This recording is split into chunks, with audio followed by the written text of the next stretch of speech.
A rich couple told a man in old clothes to leave their table at a fancy charity dinner. They laughed at him. They said he looked homeless. What they didn't know, he was the main sponsor who donated $1.8 million.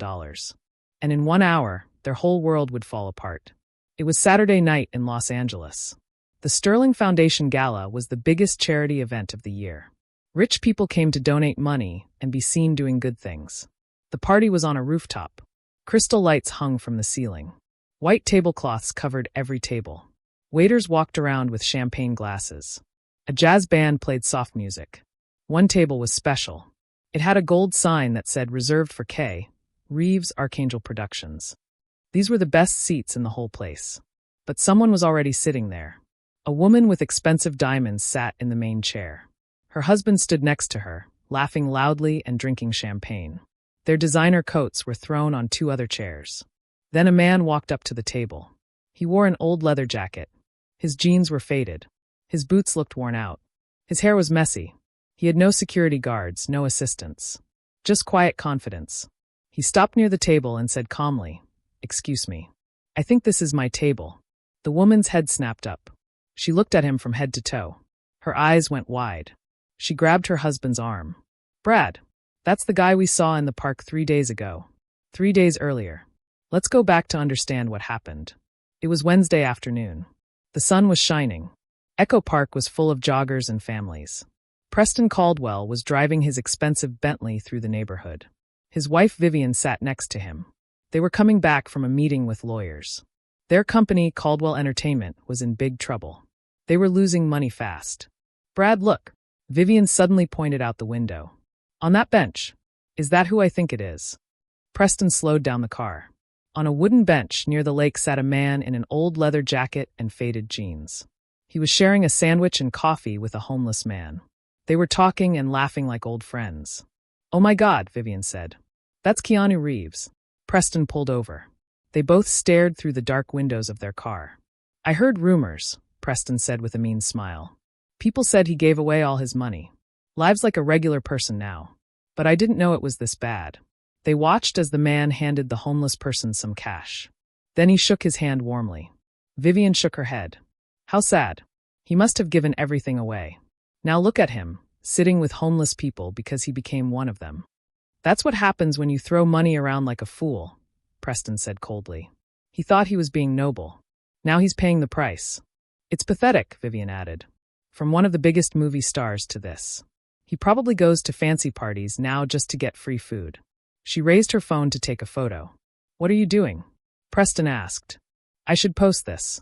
Star then versus now. People would love it." Preston thought about it, then shook his head. "Don't. He looks pathetic enough. People might think we're being cruel." Vivian put down her phone. "You're right. Let him keep whatever dignity he has left." They drove away, laughing about how far the actor had fallen.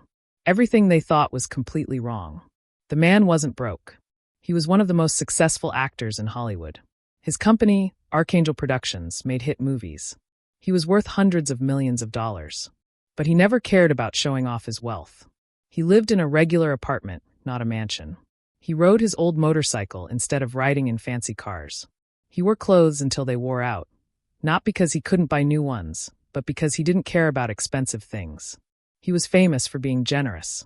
He gave millions to charities and people in need. He took less money for movies so other people could be paid fairly. The homeless man's name was Marcus. He used to be a high school teacher for 15 years. Then he lost his job when the school cut their budget. After that, he lost his apartment. Then everything else. The actor had been talking to Marcus for months, helping him get back on his feet. Marcus was now in a job training program that the actor quietly paid for. No cameras, no publicity, just one person helping another. That afternoon at the park, the actor noticed the Bentley slow down. He saw Vivian raise her phone. He saw Preston smirk through the dark glass. He knew exactly what they were thinking. And he knew something they didn't. Preston and Vivian Caldwell had been sending emails to his production company for months. They desperately needed a meeting. They were scheduled to meet with K, Reeves of Archangel Productions, on Monday. They wanted him to invest $35 million to save their failing company. They wanted his money. They wanted his name. They wanted him to save them. And they had just looked at him like he was worthless. Back to the gala. Now we're back at the fancy charity dinner. Preston Caldwell turned around when his wife grabbed his arm. He studied the man in the old jacket. A slow, mean smile spread across his face. Well, well, he said. Keanu Reeves himself. We saw you at Echo Park the other day, sitting with homeless folks, sharing sandwiches. Vivian stood up, smoothing her expensive dress. It's really sad to see you like this, she said sweetly. From action movies to this. Hollywood can be so cruel to people who don't know how to hold on to their money. People at nearby tables started pulling out their phones.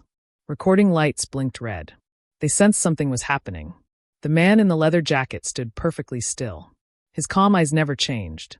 His dignity stayed intact. What none of them knew was the truth. He wasn't broke. He wasn't struggling. He was the main sponsor of this event. He had donated $1.8 million. The irony was almost funny. The couple who desperately needed his $35 million to survive was about to tell him he didn't belong. And in 60 minutes, they would watch their entire world collapse. A security guard walked over. He looked tired and confused. What's the problem here? He asked. Preston stepped forward quickly. This man is bothering us. He says this table belongs to him. But look at him. He pointed at the man's worn clothes. Does he look like someone who belongs at a table like this? Vivian nodded hard. We know who he is. He's an actor who fell on hard times. We saw him 3 days ago sitting with homeless people in the park. Now he's here trying to get free food. The guard looked at the man. Sir, do you have an invitation? I do. The man slowly reached into his jacket. He pulled out a fancy card and handed it over. I'm Keanu Reeves. This table is reserved under my name. The guard looked at the invitation carefully. This looks real to me. Preston grabbed the invitation from the guard's hand. He looked at it quickly and threw it on the floor. Of course it looks real, Vivian said loudly. That's what makes it a good fake. Anyone can print invitations online for $20. Preston moved closer to the guard. Listen, we're the Caldwells. Caldwell Entertainment. We donate to this foundation every year. We know everyone important here. And I'm telling you, this man does not belong. The guard shifted uncomfortably. He was stuck between what the invitation said and what the rich couple was demanding. Before anyone could speak, Preston turned to face the man directly. Let me ask you something, Preston said loudly. Do you have $50,000? Because that's what a seat at this table costs. $50,000. He paused. Or do you need to beg for it like you were begging in the park with your homeless friends? Vivian raised her voice even more. Can you believe this? They let anyone walk in off the street now. Look at him. That jacket is older than the waiters here. Those jeans have holes in them. More phones appeared. Recording lights blinked everywhere. The moment was being captured from every angle. There's a natural order to things, Preston continued. Some people earn their place at tables like this. Others, he looked at the man with fake pity. Others need to accept when their time has passed. We're trying to help you, Vivian added. There's no shame in needing assistance. There are food banks, job training centers, places where you can get help without embarrassing yourself. Through all of this, the man remained perfectly calm. He didn't move. His expression never changed. He just stood there, observing everything. He had learned long ago that silence could be more powerful than any words. A woman with short gray hair rushed over. She had a clipboard and glasses. Her name was Rebecca Morrison, the event director. When she got close enough to see who was involved, her face went pale. What's happening here? She asked. Ms. Morrison, thank goodness, Preston said. This man is causing a scene. Rebecca picked up the invitation from the floor. Her hands shook as she read it. She looked up at the man. Understanding flooded her face. She started to speak, but Preston interrupted. We're the Caldwells. Surely you're not going to believe him over us? Rebecca looked between them. The man gave her a small nod, a signal not to say anything yet. Sir, she said carefully, perhaps we should step aside and verify everything. The man nodded. Of course. I don't want to cause any trouble. Good, Preston said happily. Finally, someone with sense. As the man turned to leave with Rebecca, he paused. He looked back at the Caldwells. Mr. and Mrs. Caldwell, he said quietly. You mentioned you have an important business meeting on Monday. I'm curious, what kind of person do you think that meeting is with? Preston's smile faded slightly. What do you mean? What do you think they look like? How do you think they dress? Vivian laughed. Someone successful, obviously. Someone who dresses appropriately. Someone who understands how the world works. The man nodded slowly. I see. You want to do business with someone, but you've never bothered to learn who they actually are. He paused. I hope Monday goes well for you. I truly do. Then he walked away. What was that about? Vivian asked. Preston shook his head. Nothing. Just a desperate man trying to sound mysterious. They sat back down in the stolen seats, congratulating themselves. The truth comes out. The lights dimmed. The stage was prepared. Rebecca Morrison stepped up to the microphone. Ladies and gentlemen, she began. Thank you for being here tonight.